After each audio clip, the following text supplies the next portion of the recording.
Всем привет! Вы на канале Планета Земля.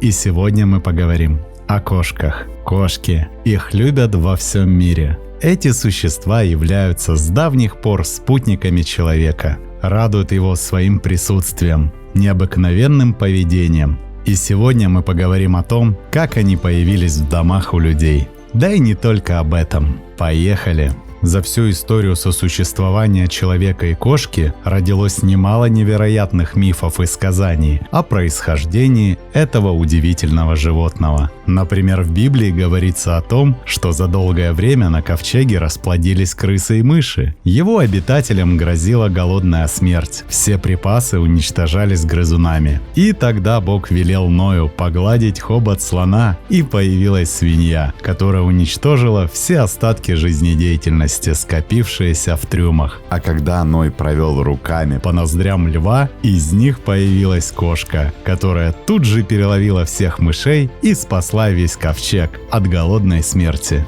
Египтяне верили, что кошки – это дети солнца. Греческий философ Платон привел неопровержимые, на его взгляд, доказательства того, что кошки попали на Землю с Луны. Их жизнь зависит от фаз этого спутника. Они отлично видят в темноте и активны именно ночью. Есть еще много интересных легенд, но научный подход к вопросу возникновения кошки объясняет ее происхождение от древних млекопитающих. Ученые считают, что все млекопитающие на Земле произошли от древних криодонтов. Эта группа возникла более 70 миллионов лет назад и включала в себя хищников, падальщиков и всеядных. Через 20 миллионов лет из криодонтов выделилась ветвь миоцидов. Это хищники с более высоким интеллектом, гибким и длинным телом и хвостом и короткими лапами. Около 40 миллионов лет назад эволюция разделила эту группу на две. От одной произошел класс псовых и современные собаки. Вторая – это предшественники современных виверовых, а те, в свою очередь, прародители вида кошачьих. Кстати, уникальная фоса, живущая в настоящее время только на острове Мадагаскар, по мнению биологов, является единственной сохранившейся древней формой, близкой к первым виверовым. По внешнему виду этот небольшой зверь напоминает одновременно кошку и мангуста, и долгое время ее относили к классу кошачьих. Следующий этап развития – Проаилурус. Юркий, стремительный, гибкий и жесткий охотник, живущий на деревьях. Современные виды кошачьих мало изменились внешне. Удлинились лапы, увеличился размер мозга, стала короче мордочка. От Плауруса произошли псевдоэлурусы, предки вымершего саблезубого тигра и всех современных видов крупных, средних и мелких кошек. Наиболее близки к современным видам азиатские линзанги, которые сегодня не считаются виверовыми, а выделены в отдельное семейство. Согласно исследованиям генетиков, домашняя кошка по материнской линии происходит от степной кошки. Этот вид возник 130 тысяч лет назад и все еще распространен по Северной Африке и от Средиземного моря до Китая. Но среди людей появилась она сравнительно поздно. Считается, что из животных, которые сейчас служат людям, кошка пришла к нам позже всех. Или, по крайней мере, позже других стала служить людям. Уже паслись тучные стада скота, уже шли по следу, охраняли жилища, несли караульную службу и сражались собаки разных пород. Уже мчались колесницы и всадники, уже петухи будили людей по утрам своими криками и сообщали этим, что злые духи ушли, а кошачье мяуканье еще не слышалось в домах азиатских и европейских народов. Не знали о кошке и древние индусы, иначе о ней обязательно было бы сказано в одной из их священных книг. Еще в начале новой эры не было кошек в домах древних греков и римлян, иначе их обязательно изобразили бы на вазах или монетах того времени, как изображали других животных. А уж Аристотель или Плиний или кто-нибудь другой обязательно не только упомянули бы кошку, но и описали бы ее, даже воспели. А ведь на берегах Нила в Древнем Египте она жила. К тому времени, по крайней мере, уже 2000 лет. И как жила! Почти в буквальном смысле царила и правила. У нее были роскошные храмы, свои жрецы и свои почитатели. Умерших кошек хоронили на специальных кладбищах, в специальных гробиках. Кошек бальзамировали, тщательно заворачивали в полотняные платки, усы и уши прижимали к голове, а наружу торчали уши и усы, искусно сделанные из того же полотна. В 1860 году в Египте, недалеко от города Бени-Хасана, обнаружили кошачье кладбище, где было похоронено 180 тысяч кошек, многие из которых лежали в ящичках, сделанных из золота или серебра и украшенных драгоценными камнями. Бени-Хасан был одним из центров поклонения кошкам, но главным центром почитания кошек был город Бубаст или Бубастис, как называли его греки. По свидетельству Геродота, в этом городе ежегодно устраивали пышные празднества в честь кошек, на которых выпивали виноградного вина больше, чем за весь год. И все это потому, что в многочисленном пантеоне египетских богов кошка занимала очень важное и почетное место. Мы сейчас не можем точно сказать, когда начался культ кошки. Видимо, задолго до того, как была написана знаменитая книга мертвых, где один из самых главных богов египетского пантеона, бог солнца Ра, выступает как великий кот. Но по-настоящему расцвел культ кошки в те времена, когда она стала богиней Луны, плодородия и деторождения, и получила имя Бастет, а с великим Ра она связи не утратила, считалась его родной сестрой. Смерть кошки в доме считалась огромным несчастьем. В знак траура все члены семьи брили брови и подрезали волосы. А уж убийство кошки считалось страшным грехом. Даже нечаянное каралось по закону смертью. Шли века. В Египте менялись правители, приходили и уходили завоеватели, а кошка продолжала быть неприкосновенной и почитаемой. Даже когда исчезла древнеегипетская культура и на смену ей пришла арабская и арабский язык, когда в Египте уже утвердилось мусульманство, кошки продолжали оставаться в привилегированном положении. Коран, объявивший собак нечистыми животными, кошкам был благосклонен. И если они перестали иметь свои храмы и своих жрецов, то почет и уважение и материальная помощь у них оставалась еще долго. Последние изыскания генетиков показали, что вид домашней кошки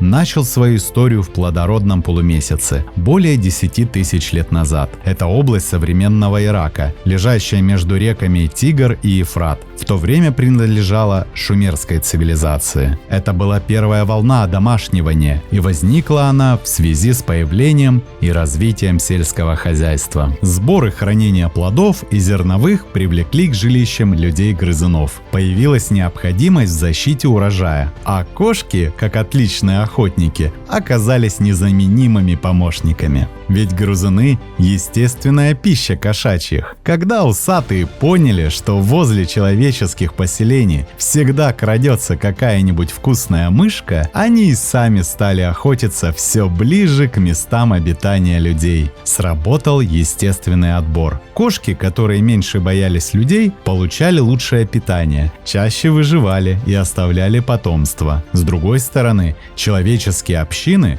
где кошек не убивали, а гладили, и сами получали лучшее питание и большие шансы на выживание. Из плодородного полумесяца кошки и попали, скорее всего, в Древний Египет около 6 тысяч лет назад. Хотя имеет место гипотеза о самостоятельном приручении их египтянами, возникшая при изучении генетического материала останков животных из захоронений разных частей мира. Отсюда пошла вторая волна одомашнивания. Кошки попали в Древнюю Грецию, Северную Африку и Европу. Самое древнее из найденных совместных захоронений людей и котов относится к 7500 году до нашей эры и находится на территории современного Кипра. Это были годы колонизации страны Анатолии и Сирии, что позволило историкам выдвинуть предположение о появлении первых домашних кошек второй волны именно в Турции. И анатолийская порода является, видимо, самой древней на Земле из сохранившихся до наших дней. В Китае обнаружены кошачьи кости, возраст которых 5300 лет. Анализ останков показал, что это были животные на ранней стадии приручения и принадлежали к виду не степной, а бенгальской кошки. А что насчет Европы? Документальное подтверждение появления кошек в Европе относится к 1 веку нашей эры. О них впервые упомянул греческий историк Плутарх. Но и в 1 веке кошки, видимо, еще не были распространены в Европе. Единичное упоминание ничего не значит. А других данных о появлении кошек в Европе, относящихся к тому времени, у нас нет. А первое изображение появилось лишь в IV веке. Это изображение кошки на греческой вазе. В IV веке кошки, видимо, были еще редкими. Однако примерно через столетие кошки перестали быть редкостью. Очевидно, дала себя знать их плодовитость. Во всяком случае, в конце V века уже довольно часто их изображают на вазах и на монетах. Правда, распространению кошки мешали ее соперники – маленькие ласки. Они были ручными, жили в домах и уничтожали не очень многочисленных, по крайней мере в сравнении с последующими веками, грызунов. Однако кошка упорно вытесняла своих соперников и постепенно распространялась по Южной Европе. Жила в домах, убивать ее запрещалось, она была уважаема и почитаема. В Риме кошка считалась символом свободы и независимости и являлась непременным атрибутом богини свободы Либертас и изображалась рядом с ней. И недаром, когда Спартак возглавил восстание рабов, он поместил изображение кошки на боевых знаменах своих отрядов. Несмотря на это, укрепив свои позиции в античном мире, кошка не торопилась покорять остальную Европу, и в X-XI веках в Западной Европе кошка еще считалась редкостью. И только появление большого количества грызунов способствовало расселению кошек по странам Европы. В Японии кошки известны с VI века нашей эры. Это была высшая награда императора за заслуги перед страной. Японский бобтейл – это потомок легендарных короткохвостых средневековых котов. В Индии кошка являлась приближенной Ваханой, богини Сашти, хранительницы домашнего очага и материнства. Высоко почитались коты на Востоке и являлись единственными животными, к которым можно было входить в мечеть. В других европейских странах поначалу коты ценились очень высоко. Часто стоимость крысолова была значительно выше домашнего скота. В английском королевстве издавались королевские указы с правилами содержания питомцев. У викингов кошки считались собственностью Фрейи, богини брака и плодородия. Жрицы карали смертью всех, кто причинял этим животным вред. И всюду кошка встречала благожелательный прием. В некоторых странах ее, как и в Египте, считали священным животным. В других просто любили и уважали. С кошкой было связано много добрых поверий и примет. Она считалась хранительницей дома, домашнего очага. Не случайно издавна во многих странах была примета: прежде чем войти в новое жилище, надо впереди себя пустить хозяйку. Кошку. Она обеспечит благополучие. У английских моряков издавна существовала такая примета: если на корабле имеется кошка, особенно черная, без единого светлого волоска, это верный признак того, что корабль во время плавания избежит всех опасностей. Если же кошка подводила и корабль терпел бедствие, моряки, тем не менее, в первую очередь спасали все-таки кошку. В прибрежных районах Англии люди твердо убеждены: пока кошка в доме, рыбаку не грозит опасность в море. Англичане считали, что если черная кошка перебежала дорогу, это добрая примета. Если она забежала в дом или в комнату, хозяина ждет радость. И если чихнула недалеко от невесты, молодоженам обеспечена счастливая семейная жизнь. Но наступили времена Средневековья, и пришла эпоха массового истребления этих милых пушистиков. И причин для этого, как считала Инквизиция, имелось более чем достаточно. Помимо главного, но не оглашаемого, кошка пользовалась почетом на Востоке, а все, что шло оттуда, подлежало искоренению огнем и железом. А где бывает кошка ночью? И что делает в это время? Ведь сколько ни пытались подсмотреть за кошкой, не удавалось. Значит, не зря таится. Значит, делает черные дела. А почему ходит бесшумно? Любой зверь, состоящий из плоти и крови, считали церковники, производит какой-то шум. А эти? Так ходить может только дьявол. А почему в темноте у кошки горят глаза? И что за огонь? Уж не адский ли? Много и других подобных вопросов задавали средневековые монахи. И на все был один ответ. Кошка – нечистая сила, исчадие ада, пособница ведьм или сама ведьма. Конечно, путаница была изрядная. Кошки сами по себе ведьмы и дьяволы. Или люди принимают их обличье, или наоборот, кошки принимают обличье людей. Но стоило ли разбираться? Проще жечь ведьм на кострах, в каком бы обличье они ни были, человечьим или кошачьим. И жгли, и пытали тысячами, сотнями тысяч. Во всех странах Европы, где господствовал католицизм, творили суд и расправу над кошками, особенно над черными, некогда особо уважаемыми. Существовали определенные дни, когда объявлялась массовая облава на кошек и массовое их уничтожение. И так продолжалось несколько столетий. И к 18 веку по всей Европе начался обратный процесс. Кошки снова превратились в любимых животных, и если их не боготворили, то отдавали им должное. Кошек лепили скульпторы и рисовали художники. Вспомним хотя бы знаменитых швейцарцев Теофила Штайлена, выпустившего альбом с рисунками котов, и Готфрида Минда, всю жизнь рисовавшего кошек и прозванного поэтому кошачьим Рафаэлем. Да, Европа очнулась от мрачного сна. После Средневековья наступило Возрождение. Многое изменилось. Изменилось и отношение к животным вообще, и к кошкам в частности. И только в Англии ничего не менялось. Англичане не сжигали кошек, не закапывали их в землю, не сбрасывали с высоких башен. Кстати, на Руси хоть и существовало мнение, что кошки могут превратиться в ведьм, или наоборот, их не жгли, не убивали, не особенно преследовали. Побаивались суеверные люди? Да, побаивались, но издеваться было недопустимо. С кошками на Руси люди знакомы с древних времен. Совсем недавно считалось, что кошка попала к нам поздно, во всяком случае гораздо позже, чем страны Западной Европы. Но вот недавние находки археологов опровергли это мнение. Некогда на берегу Черного моря,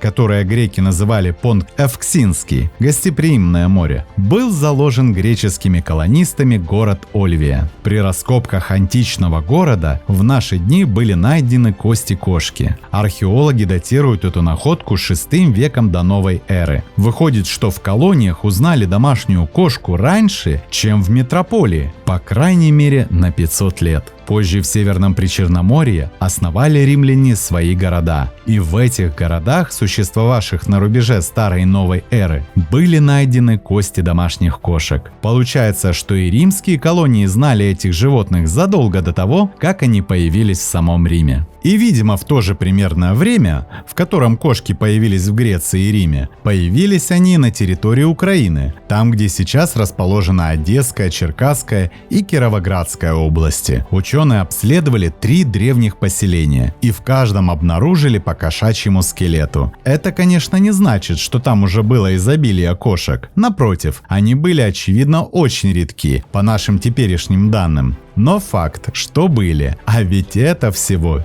5 век новой эры. Славяне-язычники почитали кота, как спутника скотьего бога Велеса. Кошка была символом домашнего очага, проводником душ в загробный мир. В VII веке кошки продвинулись далеко на север. Останки их нашли при раскопках вблизи Ярославля, на территории Пскова и в Прибалтике. Сейчас стало известно, что в IX веке они уже имелись в Среднем Поволжье, а в XII широко расселились по Руси. Кошки жили при монастырях и храмах, так как грызуны часто уничтожали церковные свечи, да и пасеки, которые постоянно разоряли серые разбойники. И до сих пор в этих древних постройках сохранились предназначенные для них маленькие лазы в стенах. Поначалу питомцы были только в царской семье и у богатых бояр. Простому люду они были не по карману. Кошки считались редкими, заморскими зверями и очень высоко ценились. Кот Василий, привезенный Петром I из Голландии, жил в императорском дворце. О нем был издан и специальный указ. Императрица Елизавета Петровна привезла 30 животных из Казани, так как казанские крысоловы считались лучшими охотниками. Царица Екатерина Екатерина II назначила котов хранителями картин. Произведения искусств также жестоко страдали от зубов грызунов. Но в 16 веках кошка уже по-настоящему широко распространилась. Появилась даже в жилищах бедняков, причем не только в городах, но и в деревнях. Говоря о расселении кошек по земному шару, надо сказать, что в западное полушарие они попали вскоре после начала колонизации Америки. Первые упоминания о кошке в Северной Америке относятся к 1626 году. В Южной Америке кошки, как считают, появились в середине 18 века. И несмотря на то, что кошки одомашнены 10 тысяч лет назад, эти животные не потеряли своей независимости. И если многие домашние животные сегодня полностью зависят от человека и погибнут без его участия, большинство кошек способны ко вторичному одичанию и легко выживают вне жилья. Чаще всего такие животные живут поодиночке, иногда несколько самок с котятами на время образуют небольшие стаи. Современные биологи до сих пор не пришли к единому мнению о том, является ли кошка полностью одомашненным животным. Эти звери сохранили свою независимость, абсолютно не утратили охотничьих навыков и привычки к уединению. Модель одинокого хищника полностью подходит к описанию почти всех пород домашних питомцев. Некоторые ученые придерживаются мнения, что никакого одомашнивания не было вообще. Кошка 10 тысяч лет назад сама пришла к жилищу человека в поисках пищи, грызунов и птиц, которые в изобилии водились в местах поселений. Таким образом, сосуществование человека и кота стало взаимовыгодным.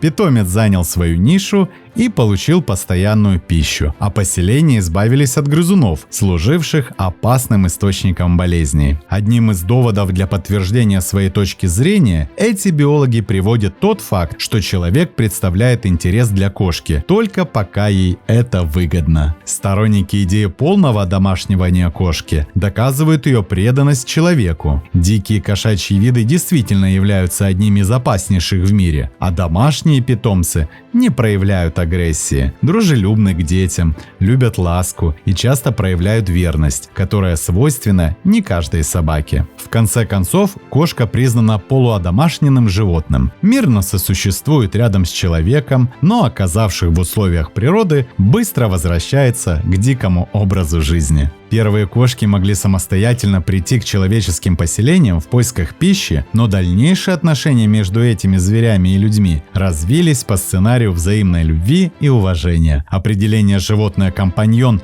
лучше всего подойдет для описания существующего сегодня вида симбиоза. И возникают интересные моменты, с которыми сталкивались двуногие сожители. Например, с тем, что кошки иногда приносят добычу людям. Одно из объяснений заключается в том, что кошки принимают людей в свою социальную группу и делятся избыточной добычей с другими членами группы в соответствии с иерархией доминирования, в которой на людей реагируют так, как будто они находятся на вершине или около нее. Насколько ваша кошечка вас уважает. Другое объяснение заключается в том, что они пытаются научить своих опекунов охотиться или помогать своему человеку, как будто кормят пожилую кошку или неумелого котенка. И на сегодняшний день на планете насчитывается более 250 пород этих животных. Одни из них произошли естественным путем, другие выведены людьми в результате научных изысканий, селекционных опытов, скрещиваний и гибридизации. С определенного периода истории человек получил достаточное материальное и психологическое благополучие. Его жизнь сводилась не только к выживанию. Он стремился окружить себя красивыми вещами. Редкие, уникальные, отличающиеся от простых дворовых котов, пушистые котики также становились предметом эстетического наслаждения. Так, например, было выведено большинство длинношерстных пород. Первые красавцы были обычно собственностью монархов, знаменитостей, знати и священнослужителей. Известны случаи скрещивания домашних питомцев с представителями дикой фауны, хаусами, сервалами, еще в Древнем Египте. Не исключено, что так произошли многие старейшие естественные породы. Например, абиссинец имеет сходный с хаусом и каракалом текированный окрас, хотя намного меньше их в размерах. Начало фелинологии, науки о кошке, было положено в 1871 году, когда в Великобритании прошла первая выставка этих животных. Существует множество старейших естественных пород, известных на сегодняшний день. И хотелось бы добавить, дорогие друзья, что в следующих выпусках мы обязательно поговорим о разных породах кошек поподробнее. И, конечно же, об их характере и поведении. Ведь за один выпуск рассказать обо всех просто невозможно, ибо кошки для человеческой цивилизации самое что ни на есть традиционная ценность. Смотрим, слушаем, записываем, подписываемся. Не забываем ставить лайки и делиться этим видео с друзьями. Это очень помогает продвижению. С вами канал Планета Земля.